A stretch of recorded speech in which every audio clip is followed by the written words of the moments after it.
सबसे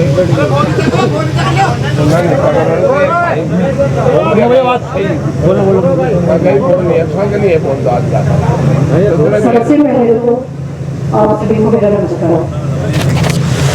जो बात इन्होंने कही वो बात पूर्णतः नाजायज नहीं, और इनको समाज का होने के नाते और मेरे इस जिले के एसपी होने के नाते मुझसे शिकायत करने का आप सब लोगों को अधिकार है। पूरी डीडवाना कुचामन जिले की जनता को मुझसे हर तरह की शिकायत करने का अधिकार है। ये जो घटनाक्रम हुआ इसकी जानकारी मेरे पास पहले ही दिन आ गई, और पहले ही दिन से मैं इसको बहुत ही बारीकी से और क्लोजली में ही देख रही थी इसको। ये ना तो थाने का कोई जवान देख रहा था जिसके प्रति आपका इसका आक्रोश हो, ना ही थाने के कोई थाना अधिकारी देख रहे थे। इसकी एक एक डेवलपमेंट को मैं खुद क्लोजली सुपरवाइज कर रही थी। इसीलिए इसमें हमने एसआईटी टीम का, यहाँ की जो एडिशनल एसपी कुचामन है उसके नेतृत्व में एसआईटी टीम का गठन किया।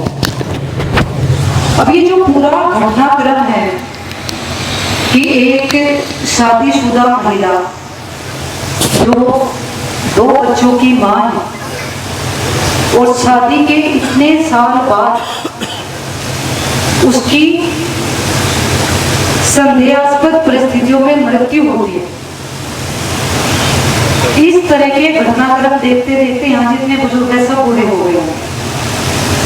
जब मैं काफी छोटी थी, मुझको अपनी उम्र याद नहीं है, हमारे दूर की रिश्तेदारी में एक लड़की थी, उसकी शादी में हमें सम्मिलित होने में भी गई थी।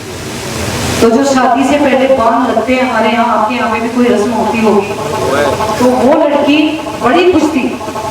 उस टाइम बड़ा फेमस गाना चलता था, आएगा साजन। उस गाने पे उसने अपने शादी से 2 दिन पहले डांस किया था, जिसकी शादी होने वाली।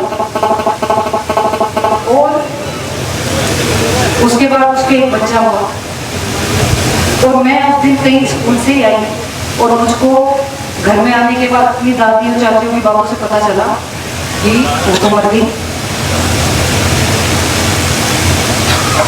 तो एक बच्चे की जितनी समझ होती है, अब मैं समझ नहीं पाई भाई वो कैसे मर गई। तो बड़ी खुश थी और बड़ी बातें आ रही थी कि वो तो बिल्कुल भी पसंद नहीं कर रही थी, उसका जो पति है उसकी तो मूछें थी और उसको तो क्लीन शेव पसंद है। इस तरह की बातें भी हमारे घर में चल रही थी। तो उस लड़की ने आत्महत्या कर दी और उसके एक बहुत छोटा बच्चा था, एक ही बेटा था उसका। तो हम लोग ये सोच रहे कि हमारे रिश्तेदार है, मुकदमा दर्ज क्यों नहीं कराते, चल क्या रहा है। और हमारे चाचा का वो आके बताते हैं आज मेरे पे बड़ा बड़े अच्छे से हो गया, और उसकी जो आधी प्रॉपर्टी है, आधी जमीन है, वो उसके बेटे के नाम करा। तो उससे पूरा जाट समाज एकदम संतुष्ट था हमारे गांव में, हमारे रिश्तेदारी में। और मैं बड़ी आहत थी। फिर मैं 10वीं कक्षा में आ गई। 10वीं कक्षा में हमारे पड़ोस के ही गांव की लड़की जो मेरे साथ 6ठी कक्षा से पढ़ती थी, उसकी 10वीं करते ही शादी हो गई थी। और मैंने 12वीं भी नहीं की थी, उसने सुसाइड कर लिया। उसने कैसे किया वो कहानी मैंने अपने गांव में नहीं सुनी। मैंने सुना कि भाई उसने वो नहीं रही अपनी क्लास में, उसमें भी उसके माँ बाप ने कोई मुकदमा दर्ज नहीं करा। और जो उनका राजीनामा है उसकी डिटेल्स भी मुझको नहीं पता किस हिसाब से वो पूरा का पूरा सॉर्ट आउट हुआ। तो ये हमारा समाज है जिसको मैंने गांव की लड़की होने के नाते काफी क्लोजली देखा हुआ। तो सबसे पहले तो ये जो लड़का अपनी बहन के लिए लड़ रहा है और इसका परिवार जो ये घटनाक्रम होने के बाद लड़ रहा है कि भाई हमने मुकदमा नहीं दर्ज कराया, आरोपी अंदर जाने चाहिए, और किसी ऐसे समझौते पे बात नहीं अटक गई। और ये जब अंदर मैं इससे बात कर रही थी तो इसका ये था कि न्याय होना चाहिए। मैं ये भी नहीं चाहता मैडम कि कोई निर्दोष अंदर जाए, पर उसमें अगर किसी का इन्वॉल्वमेंट है तो वो अंदर जाना चाहिए, उसको सजा मिलनी चाहिए। तो इस लड़के को कम से कम ये घटना होने के बाद जो भाई का रोल होना चाहिए वो ही निभा। पर ऐसी घटनाएं जब मैंने अब तक के अपने जीवन में, जिसमें से मैं एक लंबा टाइम तो उस गांव से निकल ही गई तैयारी करने में, फिर नौकरी लग गई, फिर वहां पे मैंने इतने क्लोज रिलेशन में अपनी घटनाएं देखी है, तो ऐसा कोई नहीं होगा जिसमें नहीं देखी। जितने लोग यहाँ पे बैठे हुए आप सब लोगों ने भी देखी होगी, ऐसी संगीताएं आपने भी देखी हुई होगी। तो ऐसी संगीता क्यों होती है? क्यों वो लड़की का परिवार उसको उस कगार पे लेके जाके छोड़ देता है कि जहाँ पे वो ये कदम उठाती है? ये पूरे के पूरे इस समाज को देखने की चीजें हैं। हर लड़की इतनी काबिल नहीं हो पाती वो जिले की एसपी बन के यहाँ के सामने खड़ी हुई हो। वो लड़की, उसको टाइम की शिक्षा नहीं मिलती, उसको टाइम की मौका नहीं मिलता, वो गृहिणी बन के रह जाती है। उसके माँ बाप उसको पढ़ाए, उसे ये कहे कि बेटा तू कुछ बन, तो उसमें कई लड़की तो क्या करती है, जैसे अभी आप लेट क्यों हुए 2 घंटे, तो मैं आपको चैनल में कि वहाँ पे एक नाबालिग बच्ची चली गई किसी के साथ में। या तो लड़कियां अपना करियर बनाने से पहले इन चक्रों में पड़ जाती है, तो उसका करियर वहां खराब हो जाता है, या फिर गांव के लोग उसकी पढ़ाई बंद करा देते हैं। जब मैं पढ़ती थी तो 8वीं कक्षा में मेरे साथ जितनी लड़कियां थी उसमें से 3 रह गई, बाकी सब 8वीं करके रह गई। उनके घर वालों ने बोला कि यहाँ से 1.5 किलोमीटर बाद जाएंगे, अभी बस से जाना पड़ता है आगे, तो हम तो अपनी बच्ची को नहीं भेजेंगे वहाँ पे, वहाँ तो बसों में छेड़छाड़ होती है, हमारी बच्ची को तो हम प्राइवेट स्कूलिंग कराएंगे। उन्होंने प्राइवेट 10वीं की, प्राइवेट 12वीं की, और प्राइवेट कोई BA की होगी, सबकी शादियां वादियां होगी।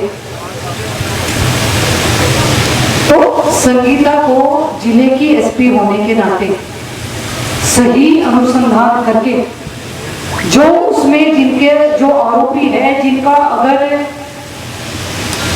सर के एक बार के बराबर भी जिनका इन्वॉल्वमेंट साक्ष्यों के आधार पर आएगा, उसको हम नहीं छोड़ेंगे और निर्दोष को हम नहीं करेंगे। पर आज जब आप पूरी सोसाइटी यहाँ पे बैठी हुई, उतने सारे लोग बैठे हुए हैं, कहीं ये सरपंच साहब भी मिले, अब ये बता रहे उस उम्र में तो ये सरपंच बन गए जब मैं पैदा ही नहीं हुई थी। इतनी उम्र के लोग जिन्होंने पूरी दुनिया देखी हुई है, अगर आप लोग यहाँ पे बैठे हुए हो तो संगीता जैसा घटनाक्रम दोबारा ना हो, इसमें संगीता के माता पिता भाई, उनका जो परिवार है, पीहर पक्ष है, उनको इसमें देखना होगा।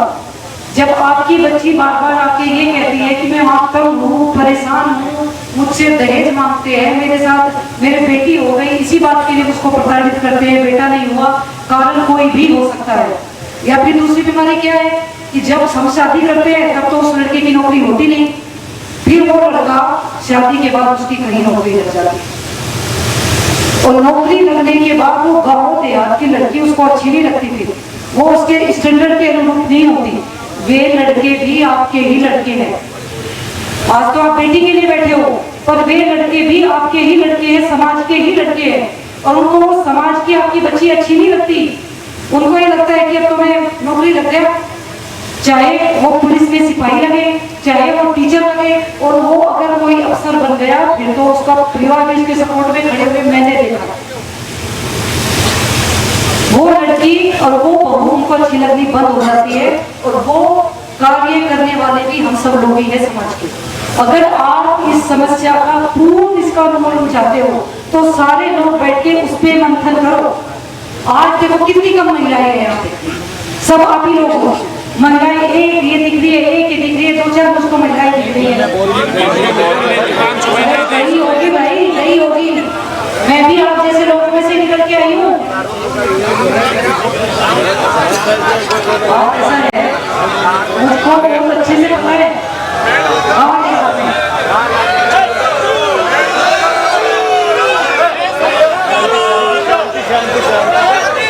तो अपने को उस चीज पे ध्यान देना होगा। आपके मुकदमे में हमने SIT टीम बनाई है, FSL के जो साइंटिस्ट होते हैं जो सारी जांच करते हैं, उनसे मेरी बात हुई है, उन्होंने अपना केस प्रायोरिटी पर लिया हुआ। प्रायोरिटी पर देते वैसे उसमें बहुत ज्यादा पेंडेंसी रहती है, प्रायोरिटी पर लेने के बाद में उसको उसको जल्द से प्रायोरिटी अपनी लिस्ट में ले लेते हैं, उसका शीघ्र से शीघ्र उसकी जांच रिपोर्ट भेजते हैं। तो उसकी जांच रिपोर्ट आ जाएगी। मुकदमे का अनुसंधान पूरा हुआ नहीं है, इन्वेस्टिगेशन हमारा चालू है, और उसमें जो भी चीज आएगी निकल के, जिसके खिलाफ भी साक्ष्य आएगा उसमें से किसी को नहीं छोड़ो, सब लोगों के खिलाफ कार्रवाई होगी। ये मैं आपको विश्वास दिलाती हूँ। उसके खिलाफ